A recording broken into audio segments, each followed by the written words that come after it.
Magandang araw, kumusta kayo? Sana ay ligtas kayo sa inyong tahanan. Dahil sa bagyong Enteng, 3 araw na tayong hindi nagkikita at dahil doon naapektuhan na nito ang ating talakayan. Kailangan na nating mag-double time sa pagtalakay ng mga natitira pang aralin para sa ating nalalapit na midterm exam. Kung kaya't ngayong araw, ang ibabahagi ko ay ang 2 aralin tungkol sa una, pangalawa at 3 wika, monolingualismo, bilingualismo at multilingualismo, gayon din sa homogeneous at heterogeneous na wika. Magbasa, makinig, matuto at magsaya. Ako si Binibining Menya. Handa na ba kayo? Tara na, umpisa na nating isa-isahin at pirapirasuhin ang mga detalyeng nakapaloob dito. Maaari kong ibigay ang soft copy ng video na ito, mag-email ka lamang o kaya naman ay mag-message sa aking Facebook page. Ilalagay ko ang aking email sa gitnang bahagi ng video at ang Facebook page naman ay sa huling bahagi matatagpuan. Maraming salamat sa panonood! Tulad ng binanggit ko kanina, ang ibabahagi ko ngayong araw ay tungkol sa 2 aralin. Ang ating 2 aralin ay nahahati sa 3 bahagi. Ang una ay una, pangalawa at 3 wika. Ang ikalawa ay monolingualismo, bilingualismo at multilingualismo at ang ikatlo ay ang homogeneous at heterogeneous na wika. Sa unang bahagi, ang tatalakayin natin ay ang una, pangalawa at 3 wika. Para simulan ng ating talakayan, nais kitang tanungin kung ano ba yung naiisip mo kapag naririnig mo yung salitang unang wika? O kaya naman, ano yung naiisip mo kapag nababasa mo yung unang wika? Dito sa ating presentation, makikita mo na mayroong picture ng isang sanggol.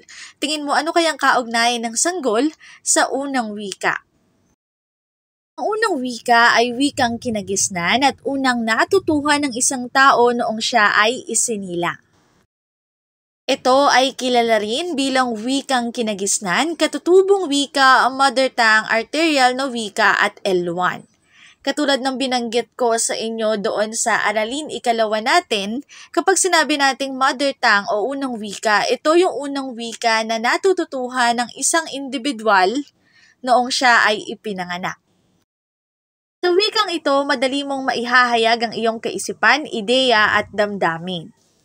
Naalala nyo nung nagkaroon tayo ng subject orientation, ang ilan sa inyo ay sumagot na magiging madali lang ang subject na komunikasyon at pananaliksik sa wika at kulturang Pilipino sapagkat sanay na tayo na ginagamit natin ng wikang Tagalog. Ito na yung ginagamit natin sa pakikipag-communicate araw-araw. Kaya't magiging madali na lamang sa inyo ang ating asignatura. Ito ay dahil nga, ito na yung wikang nakasanayan natin. Ito na yung wikang ginagamit natin araw-araw simula noong tayo ay ipinanganak. Ulit, kapag sinabi nating unang wika, ito yung wikang kinagisnan natin noong tayo ay isinilang. At ito ay tinatawag din bilang L1. Ngayon naman, dadako na tayo sa pangalawang wika. Kanina, tinanong kita kung ano yung naiisip at pumapasok sa isip mo kapag naririnig o nababasa mo ang unang wika. Ngayon, ano naman yung naiisip o pumapasok sa isip mo kapag nababasa o naririnig mo ang pangalawang wika? Ang pangalawang wika ay ang wikang natututuhan ng tao dahil sa pagkakaroon ng mas malawak na exposure, halimbawa sa komunidad at paaralan. Habang lumalaki tayo, habang lumalaki ang isang individual, lumalawak din yung nakakasalamuha niya. Halimbawa, kung siya ay sanggol, maaaring nasa loob lamang siya ng kanyang tahanan. Pero kapag siya ay lumaki na, unti-unti lumalawak din yung mga taong nakakasalamuha niya kasi lumalabas na siya sa kanilang bahay at doon nakikilala at nakasasalamuha niya yung mga kapitbahay niya. Gayon din, nag-aaral na siya kung kaya't may nakakasalamuha na siyang mga kaklase, guro, at iba pang kaibigan. Ang mga dahilan ng pagkakaroon nito ay mga sumusunod na exposure o pagkalantad. Una, sa iba pang wika sa paligid tulad ng kanyang tagapangalaga, kalaro o guro at iba pa. Dito pumapasok yung sinasabi ko kanina na kada lumalaki ang isang individual, lumalawak din yung mga taong nasa paligid niya na nakasasalamuha niya. Bukod sa kanyang magulang at mga kapatid, nariyan na yung kanyang mga kapitbahay, iba pang kaibigan, kalaro, guro at mga kaklase. Mula doon ay natututo siya ng ibang wika bukod sa unang wika niya o yung mother tongue niya. Dalawa, sa panonood gamit ng telebisyon at iba pang gadget. Ilan sa pwedeng halimbawa nito ay yung tinalakay si Jessica Soho na maraming kabataan ngayon na nasa 2 years old pa lang, 3 years old pa lang ay magaling na sa wikang Ingles dahil sila ay nakapanonood ng mga palabas tulad na lamang ng Peppa Pig. Kung titignan, magandang oportunidad ito para mas matuto yung mga bata. Kasi sa simpleng panonood lamang ay nakakukuha sila ng bagong kaalaman ng bagong wikang matututuhan. Ikatlo, sa magulang o kapamilya na lagi niyang kasama. At ikaapat, sa mga lugar na kanyang nararating. Dalawang wika, ito ay mga salitang paulit-ulit na naririnig kaya ang wikang ito ay unti-unting natututuhan hanggang siya ay magkaroon ng husay at sapat na kasanayan dito. Ang pangalawang wika ay kinakatawan ng L2. Kung kanina, kapag sinabi nating unang wika, ito ay tama, ito ay L1. At ngayon naman, pangalawang wika, ito naman ay L2. Kung tatanungin kita sa tingin mo, ano yung pangalawang wika mo? Ano yung wika na natutuhan mo dahil sa mga kalaro mo, sa guru mo, sa mga kapitbahay mo, at sa iba pang taong nakasasalamuha mo? Maaari mong ilagay sa comment box ang iyong kasagutan. Ngayon naman, dadako na tayo sa pangatlong wika. Ngayon, kapag naririnig o nababasa mo ang pangatlong wika, ano naman yung pumapasok sa isip mo? Ang pangatlong wika ay tumutukoy sa wikang natututuhan dahil sa pakikisalamuha at pakikipagtalastasan sa mga taong nakapaligid sa mundong kanyang ginagalawan, kung kaya't nasasalita na rin niya ito. Isa sa pwedeng halimbawa nito ay si Miss Janela in Japan. Ang pangatlong wika niya ay ang Japanese dahil ito ay natutuhan niya sa pakikipagsapalaran bilang OFW sa bansang Japan. Si Miss Janela in Japan ay isang OFW na nagtatrabaho sa bansang Japan at sa pamamagitan ng kanyang pakikisalamuha at pakikipagtalastasan sa mga taong nasa Japan, doon niya natutuhan yung pangatlong wika niya na Japanese. Dito na nagtatapos ang unang bahagi ng ating talakayan sa ikatlong aralin. Ito nga ay tungkol sa una, pangalawa at ikatlong wika at para patunayan na talagang nakikinig at nanonood ka, ay mag-comment ka ng almusal mo ngayong umaga. Ang Pilipinas ay maraming mga wika. Isa ang Pilipinas sa mga bansang may pinakamaraming wika sa buong daigdig. Ang Pilipinas ay mayroong kinikilalang 120 hanggang 175 na wika. Depende sa paraan ng pag-uuri ng mga ito. Dito sa Pilipinas, ang 8 pinakaginagamit na wika ay ang wikang Bicol, Ilocano, Hiligaynon, Pampango, Pangasinan, Cebuano, Tagalog at Waray. Sa 117 na wika, itong mga wika na to ang pinakaginagamit ng mga Pilipino. Kung ang tatanungin naman natin kung anong wika ba ang pinakaginagamit sa buong bansa, ay narito ang 10 wikang iyon. Chinese Mandarin, Espanyol, English, Hindi, Arabic, Portuguese, Bengali, Russian, Hapon at Punjabi. Mula sa 125 o 117 na wika, ilang wika ang kaya mong gamitin? Maaari mong ilagay ang iyong kasagutan sa comment box. Dako na tayo sa ikalawang bahagi ng ating talakayan ngayong araw. Ito ay tungkol sa monolingualismo, bilingualismo at multilingualismo o sa wikang Ingles, ito ay ang monolingualism, bilingualism at multilingualism. Monolingualismo. Monolingualismo ang tawag sa paggamit ng iisang wika sa isang bansa. Iisang wika lamang ang umiiral na ginagamit na wikang panturo sa lahat ng larangan at asignatura. Kapag sinabing monolingualismo mula sa salitang mono, iisa lamang ang wikang nagahari sa isang bansa. Ikaw, tingin mo, ang Pilipinas ba ay nakapaloob sa monolingualismo? Tama, hindi sapagkat maraming wika ang nagahari sa ating bansa.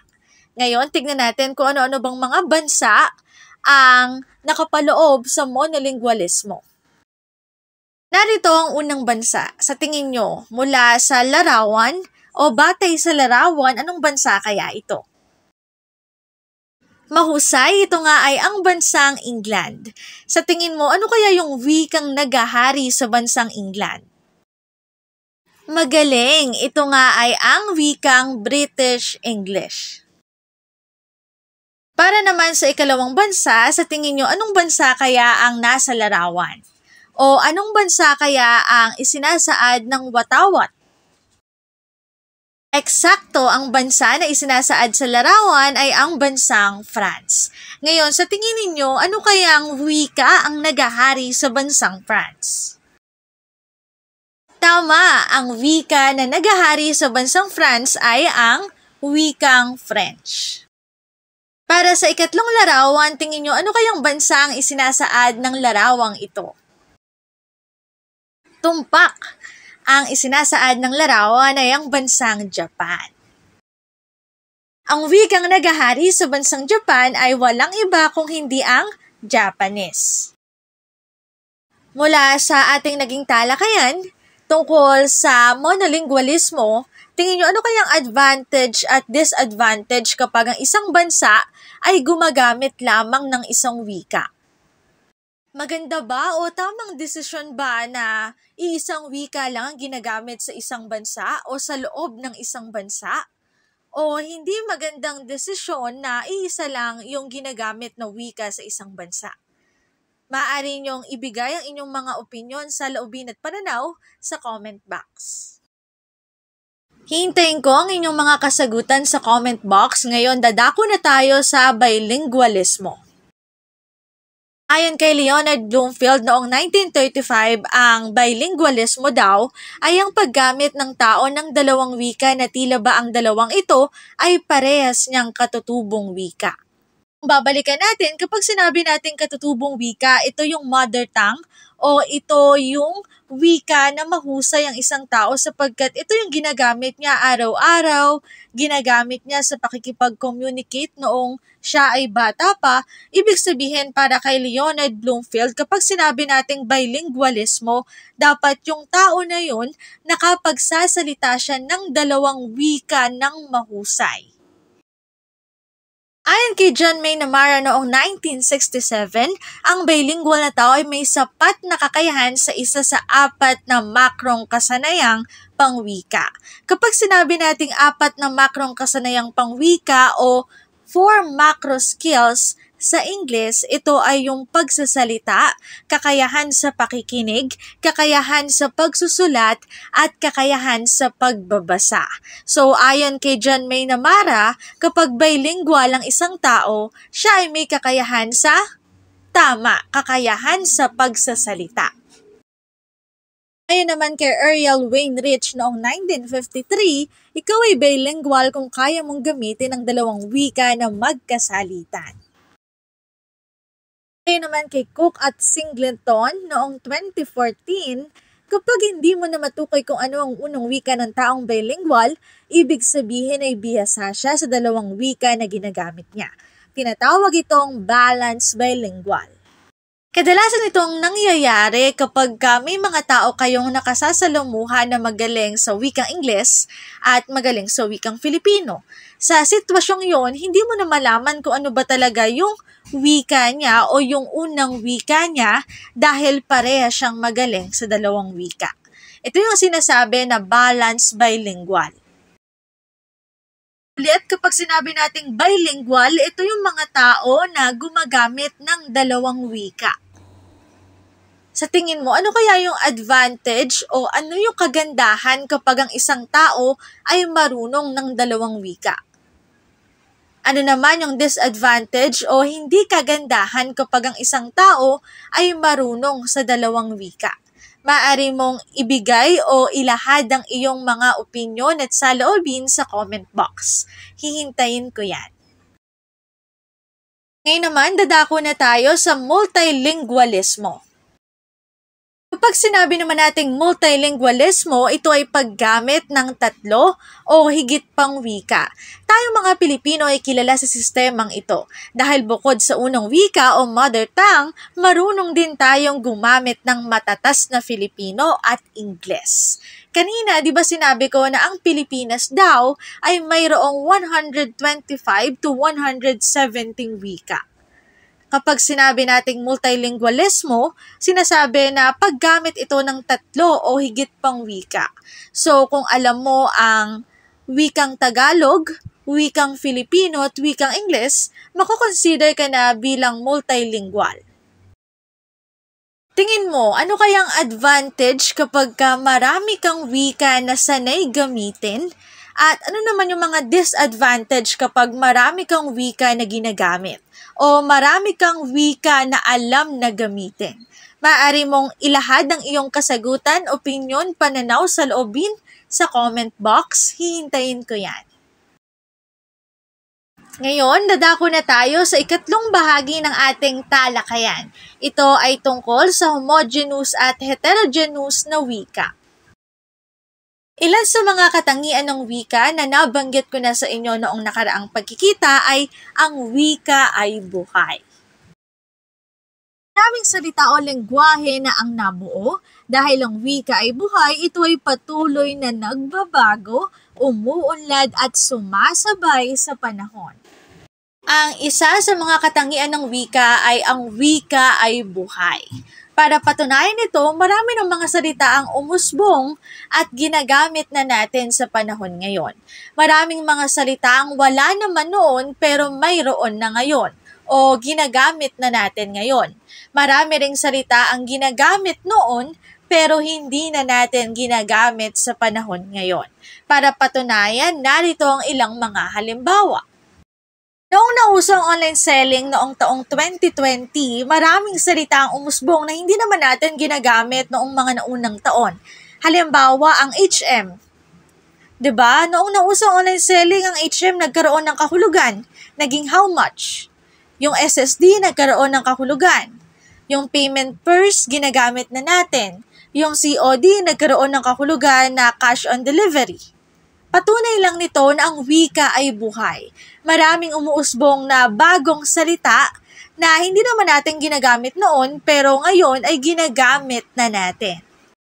Ngayong nauso ang TikTok, maraming salita ang mabilis na umuusbong at mabilis na nakikilala. Halimbawa na lamang ang mga salitang above na tumutukoy sa babae. Person na tumutukoy sa person. Delulu na tumutukoy sa mga taong delusional. FR na tumutukoy sa for real. For the at oat na tumutukoy sa tao. Patunay nito na ang wika ay buhay. Ito ay sumasabay sa pagbabago ng panahon. Bukod sa mga nabanggit ko, sa tingin mo, ano-ano pang mga salita ang umusbong sa panahon ngayon na noon ay hindi naman ginagamit at wala namang kahulugan? Maaari mong ilagay ang iyong kasagutan sa comment box at hihintayin ko iyan. Ngayon, dadako na tayo sa ikatlong bahagi ng ating ikatlong aralin. Ito ay tungkol sa homogeneous at heterogeneous na wika. Homogeneous na wika. Ang homogeneous ay mula sa salitang Griego na homo na nangangahulugang pareho at genus na nangangahulugang yari o uri. Ulit, ang homogeneous ay galing sa salitang Griego na homo na nangangahulugang pareho at genus na nangangahulugang yari o uri. Ang homogeneous na wika ay nangangahulugang isang klase mula sa iisang lahi o angkan. Ito ay mayroong iisang anyo ng katangian ng wika at standard na paggamit ng isang partikular na wika o language uniformity. Naman, dadako na tayo sa heterogeneous na wika. Ang heterogeneous ay mula rin sa salitang Griego. Heteros nang ibig sabihin ay magkaiba at genus nang ibig sabihin ay yari o uri. Nabuo ang heterogeneous na wika dahil sa pagkakaiba ng mga individual at grupo ng tao. Kabaliktaran lamang ito ng homogeneous dahil nga ito ay magkakaibang uri. Nagkaroon ng iba't ibang anyo ng wika nang dahil sa pagkakaiba sa antas ng pamumuhay, level ng edukasyon, lipunang ginagalawan at edad at gawain. Kaya nagkaroon tayo ng heterogeneous na wika ay dahil sa mga pagkakaibang ito. Mayroong mayaman, may mahirap, may nakatapos ng pag-aaral at mayroon rin namang hindi. Mayroong mga opisyal at mayroon ding hindi. Mayroong matatanda at mayroon ding mga bata. Mayroong mga babae, mayroong mga lalaki at mayroon ding mga kabilang sa LGBT community. Dahil sa pagkakaiba ng antas ng pamumuhay, level ng edukasyon, edad at gawain, lipunang ginagalawan ay nabuo ang variety ng wika. Isa ito sa mga personal na paborito kong paksa sa Filipino dahil pinakikita nito na talagang maunlad at makulay ang wikang Filipino. Ang variety ng wika ay nahati sa dalawa. Nariyan ang variety permanente or dialect at idiolect at nariyan din ang variety pansamantala na register, estilo at medium. Una ay dialekto, ito ang wikang ginagamit sa pang-araw-araw na pakikipag-interaksyon sa isang lugar. Ito ay variety ng wika na nalilikha ng dimensyong heograpiko. Ito ang salitang gamit ng mga tao ayon sa partikular na rehiyon o lalawigan na kanilang kinabibilangan. Tayo ay may iba't ibang uri ng wikang panrehiyon na kung tawagin ay wikain. Ibig sabihin ng dialekto ay maaaring magkaiba-iba lalo na kung magkakaiba naman ng lugar o lalawigan na tinitirhan. Ito ay nakabatay kung saang lugar ka nakatira o saang lugar ka naninirahan. Narito ang mga halimbawa. Sa Tagalog, ngiti, sa Cebuano, pahiyam, sa Waray, hiyam, Kapampangan, timan, Hiligaynon, yuham. Sa Tagalog, umaga, sa Cebuano, sa buntag, Waray, aga, Kapampangan, abak, Hiligaynon, aga. Ito ang iba't ibang halimbawa ng dialekto o dialect.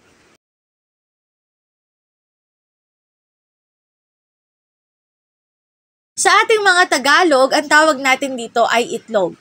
Pero kapag ito ay nakarating na ng Pampanga, ang tawag na dito ay ebon. Ang ikalawa namang variety ng wika ay tinatawag na idiolect. Ito ay sariling paraan o estilo ng paggamit ng wika. Bawat individual ay may sariling estilo ng pamamahayag at pananalita na naiiba sa bawat isa. Gaya ng pagkakaroon ng personal na paggamit ng wika na nagsisilbing simbolismo o tatak ng kanilang pagkatao. Ito ay mga salitang namumukod-tangi at unique. Lahat tayo ay unique at namumukod-tangi. May mga salita na tayo lamang yung nakapagsasabi nun sa ganoong paraan o estilo. Sa tingin nyo, kung ilalarawan nyo, ano yung mga salita na madalas kong sinasabi na kapag ka naririnig o nakikita nyo, ay naaalala nyo ako? Ito ang ilang mga halimbawa ng idiolect. Excuse me po. Marinig nyo pa lamang yun o mabasa, alam nyo nang si Mike Enriquez yun.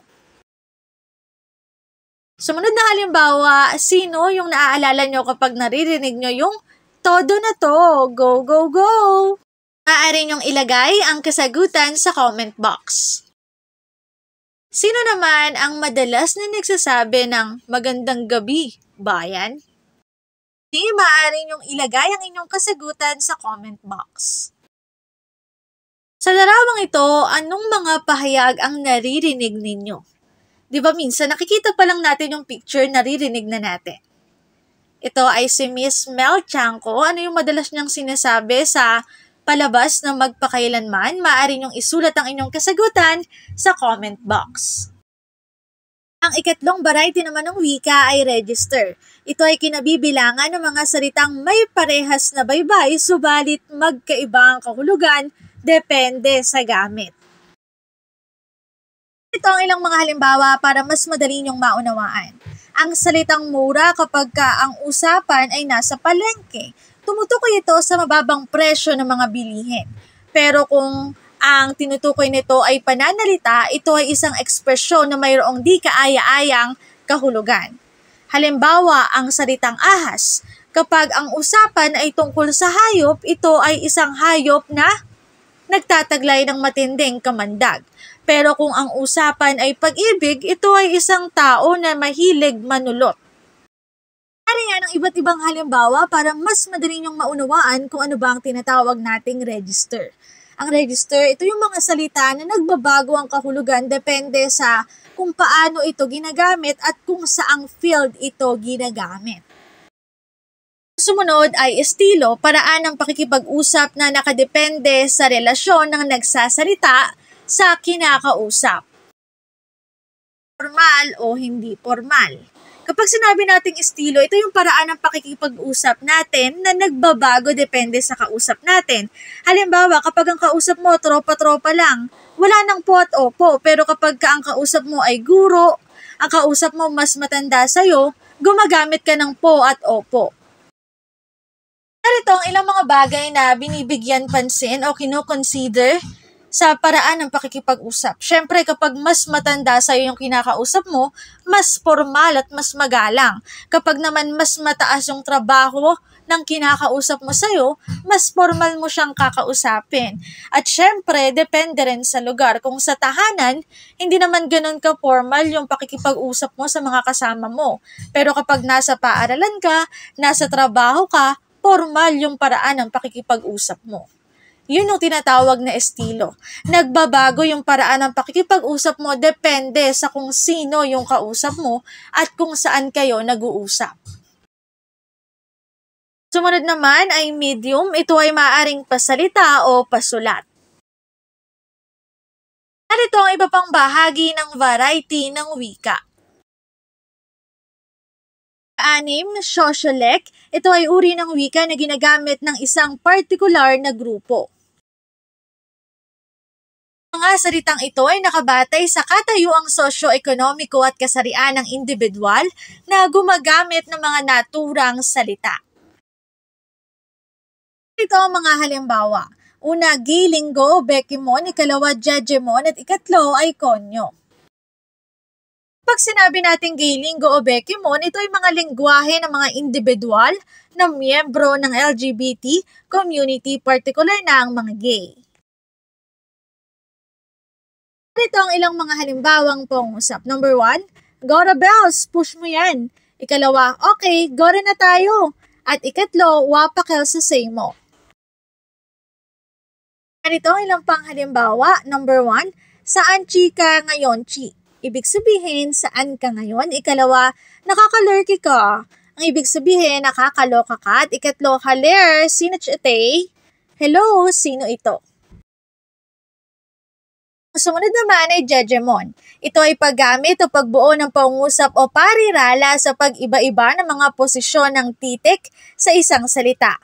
Pagpalit ng maliliit na titik sa malaking titik, sobrang paggamit ng mga titik na H, X o Z at paghahalo ng mga numerikong karakter at ng ating normal na alpabeto. Halimbawa ay, eyo po, musta na, jejejejeje. Number 2, saan na you dito na me? Ikatlo, boss mapagmahal 143. Alam ko magaling kayo dito sa Jejemon. Maaari kayong maglagay ng inyong mga example ng Jejemon sa comment box. Hihintayin ko yan. Sumunod naman ay ang konyo. Ito ay paghahalo ng wikang Ingles at Filipino na tinatawag na Taglish. Ito ay para sa mga medyo matataas ang antas ng pamumuhay. Halimbawa, I don't like to make lakad in the bahanga, no? Diba, it's like so ew, diba? Dalawang halimbawa, you're so nakakainis. You make my day pangit talaga as always. Ang sumunod naman ay ethnolek. Ito ay variety ng wika na mula sa salita ng mga ethno-linguistic ang grupo. Ang Pilipinas ay maraming pangkat etniko, kung kaya ay marami ring uri ang ethnolect. Halimbawa, una palangga ng ibig sabihin ay minamahal sa Ilonggo. Sa number 2, oha ng ibig sabihin ay isa sa Ifugao. Number 3, tohan na ibig sabihin ay tahanan ng Diyos sa Maranao. At ika-4 ay kadalherayo na ibig sabihin ay sayaw ng kasal sa Kalinga at Apayao. Ang sumunod naman ay ang ecolect. Ito ay variety ng wika na kadalasang ginagamit sa loob ng tahanan.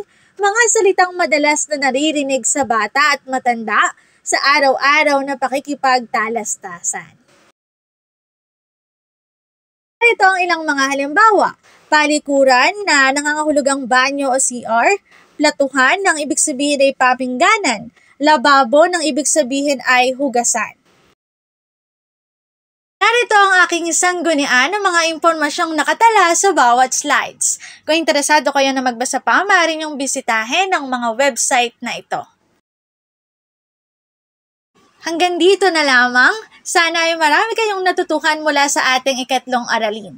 Aasahan ko na sa ating magiging talakayan sa Biyernes o kaya naman ay sa Lunes ay marami na kayong masasagot. Salamat sa pakikinig at panonood. Paalala, ang wikang Filipino ay mapagpalaya, atin natin itong gamitin, mahalin at mas paunlarin.